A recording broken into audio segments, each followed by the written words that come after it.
Nós temos ladrões aqui especiais, que infelizmente conseguem chegar à presidência da República. O senhor me desculpa estar interrompendo o senhor, porque eu tenho menos tempo. Mas eu tenho a minha fala aqui e eu tenho direito de falar. Então eu estou querendo ficar satisfeita com a minha fala, o senhor está no meu tempo. Então eu estou gostando que o senhor... Então, qualquer pessoa, qualquer cidadão brasileiro que entrou dentro dos prédios públicos, o senhor, com o conhecimento jurídico que o senhor está dizendo que é uma pessoa que tem que ser responsabilizada e que estava realmente invadindo e que teria que ser presa. É isso que o senhor está dizendo. De acordo com o que me foi apresentado nos depoimentos dos policiais... Né? Não, eu estou querendo saber, não é de acordo com os policiais. Pessoa, não. Qualquer pessoa, o senhor disse aqui que qualquer pessoa... O senhor me desculpa estar interrompendo o senhor, porque eu tenho menos tempo. Mas eu tenho a minha fala aqui e eu tenho direito de falar. Então eu estou querendo ficar satisfeita com a minha fala, o senhor está no meu tempo. Então eu estou gostando que o senhor...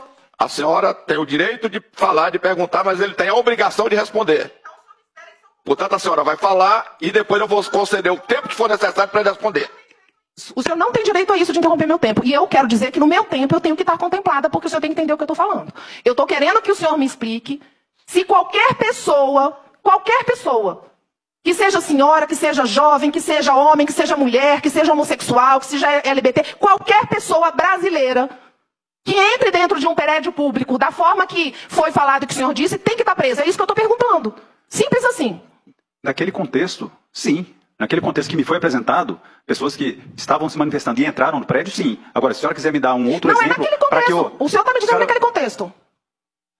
Doutor Leonardo, deixa a deputada fazer todas as perguntas que ela quiser no tempo dela e depois eu vou conceder o tempo necessário para a vossa senhoria. É naquele contexto. Naquele contexto, sim. Como então tá, então nós tivemos um invasor que se chama Adriano Machado.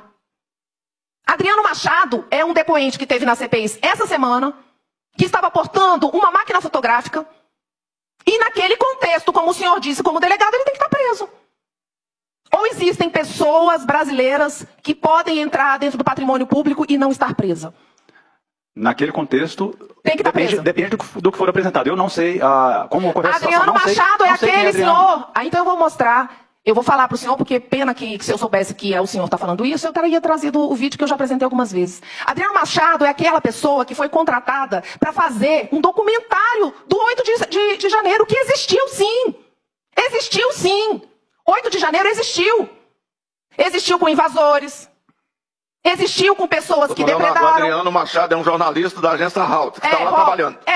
E aí, o senhor está dizendo que qualquer pessoa que entra num prédio público, ele tem que estar preso. Eu estou ouvindo isso aqui de um delegado. Ou existe pessoa que pode entrar dentro de um prédio público num contexto de invasão e que não pode estar preso? Deputado, agora é relativo, doutor Leonardo? Como eu falei para a senhora, eu avalio a situação. A situação é essa. Aquela situação, aquelas pessoas foram apresentadas no DECOR e eu colhi o depoimento dos apresentantes, das pessoas que prenderam essas pessoas, né? Essas pessoas que prenderam, esses indivíduos que prenderam essas pessoas, têm fé pública, são policiais, são militares. Né? A avaliação que o delegado de polícia faz naquele momento, ela é de acordo com aqueles elementos. É uma análise primária, né? De acordo com o que nos é apresentado. Eu né? O que o senhor tá falando. Se o Adriano Machado tivesse sido apresentado junto com aquelas pessoas e os policiais militares e o militar do Exército tivesse me apresentado no mesmo contexto. Surpreendia. Claro, eu não tinha outros elementos. Muito grata pela sua resposta. Eu não tinha outros elementos. Muito grata pela sua resposta. Posteriormente, agora, eu estou satisfeita com essa resposta. Porque eu não tenho muito tempo. Desculpa, doutor Leonardo. Posteriormente, com imagens, naquele momento eu não tinha, com imagens, com extração de dados telefônicos, essa convicção poderia mudar, mas naquele momento eu acredito, eu tenho que dar credibilidade ao que me é dito. Eu não estava na situação. E ele esteve essa semana como testemunha, inclusive eu quero registrar aqui que ele é um dos invasores. Nenhuma das pessoas que aparecem na filmagem foi registrado a prisão delas, e que eu acho muito importante como delegado, e eu estou dizendo aqui com o senhor, estou num enfrentamento com o senhor, mas eu vejo que o senhor é uma pessoa séria, quero reconhecer isso. E que o senhor, eu vou fazer questão que através do meu gabinete chegue em mãos do senhor o depoimento e o olhar e a cara dessas pessoas. Para que o senhor tome a atitude que é necessária, porque o senhor vai ter a prova. A outra coisa que eu gostaria de falar aqui em relação ao depoimento do Adriano Machado, e para mim é muito importante essa fala do senhor, porque eu fui a requerente junto com esses dois deputados aqui, deputado Daniel de Castro, deputado Thiago Manzoni e deputado Joaquim Roriz, para que esse requerimento fosse aprovado aqui.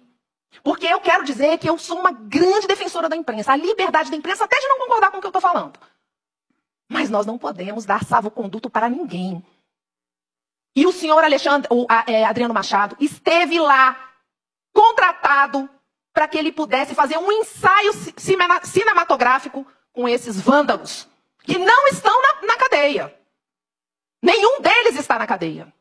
E que nós temos, sim, inocentes úteis, como o senhor disse, senhores e senhoras que estavam rezando, sim, mas que foram utilizados para que dia 8 de janeiro existisse, porque eu nunca neguei que 8 de janeiro não existisse. É um dia infeliz para todos nós.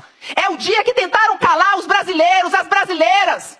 Tentaram calar pessoas, como disse aqui o deputado Tiago, senhores e senhoras que amam por esse Brasil e contribuem para o salário do senhor, para o meu salário, para o salário do deputado Chico Vigilante, para os pagadores de impostos. Eu quero registrar e quero aqui dizer, exaltar o trabalho do deputado Arthur Maia, que é o presidente da CPMI.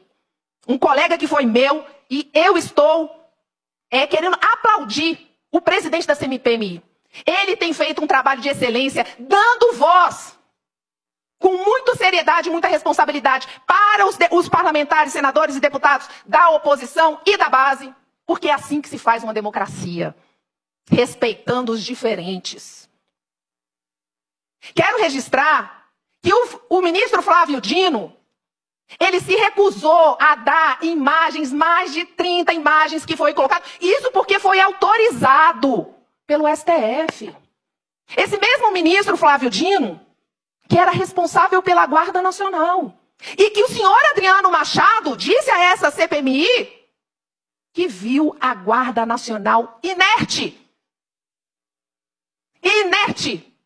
no estacionamento do Ministério da Justiça. Isso não sou eu que estou falando, não. É o senhor Adriano Machado, do qual o senhor disse que, pelo que está sendo posto, devia estar preso. E que estava sendo contratado por uma agência para fazer um cinema do 8 de janeiro. Fazendo, sim, como o senhor dessa semana, o senhor Miguel Ritter, que eu conheci a filha dele, Gabriela Ritter, uma advogada, que uniu várias famílias que estão presos lá, senhoras e senhores, que eu fui visitar, e que a gente vê que não são criminosos, que nem os criminosos que muitas das vezes estão no poder. Que já tiveram, sim, presos por atos de corrupção. E essa corrupção, que eu digo, que eu já ouvi de delatores da CPI do BNDES, do qual eu era vice-presidente, e que roubaram o nosso Brasil. Só no BNDES roubaram R$500 bilhão. Roubo, seu Leonardo. Mata. Roubo tira a oportunidade das nossas crianças. Roubo faz com que as pessoas não tenham acesso à saúde. Roubo é isso. Não é só o ladrão que rouba o celular, não. Nós temos ladrões aqui especiais, que infelizmente conseguem chegar à presidência da República. Essa é a situação do nosso Brasil. Essa é a situação que, infelizmente, o ministro Flávio Dino não só entregou as filmagens que foram autorizadas pelo STF, mas o ministro Flávio Dino também está querendo arrumar uma Guarda Nacional permanente. E que nós, parlamentares, os 24 parlamentares desse Distrito Federal, temos que estar unidos para que nós não possamos permitir isso. Porque, como o senhor disse, senhor doutor Leonardo, a Polícia Civil de nossa Brasília é uma referência nacional. Como o senhor disse, a nossa Polícia Militar é uma referência nacional.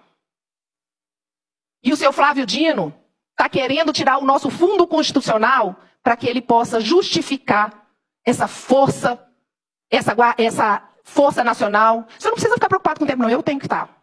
O meu tempo, eu vou falar o tempo que eu quiser. E como eu quiser e o que eu quiser. Que Deus abençoe o senhor. Que Deus abençoe a sua família. Agora que me abençoe também. E que abençoe a todos nós aqui. Porque esse papel que eu estou fazendo como mulher não é fácil. Não é fácil para mim, não é fácil para minha família. Não é fácil como brasileira. Saber que tem tantas injustiças.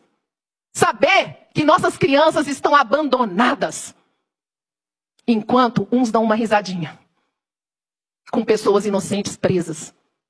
E quanto um cara que roubou o nosso país está na presidência da República.